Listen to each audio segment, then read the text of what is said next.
Hello mga guys! Ngayon nga pala, lalabas tayo. Napasili pa nga ako dyan sa time na yan. Hay naku, nagpapakyut na naman siya. Kahit hindi naman siya cute. At napatawa pa nga ako dyan sa time na yan.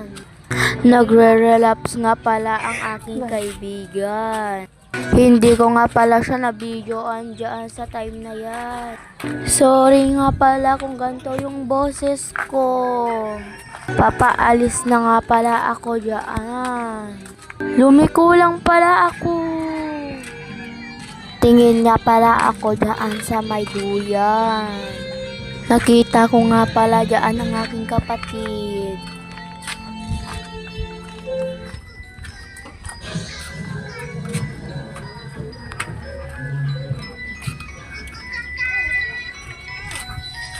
Hindi ko nga na-videohan ang aking kapatid dyan. At nagpapakit na naman ako dyan sa time na yan.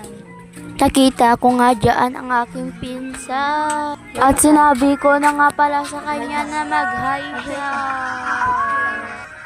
At nga siya, nagpapakit na naman. 3 beses na yan. At hanggang dito na nga lang pala. Bye-bye.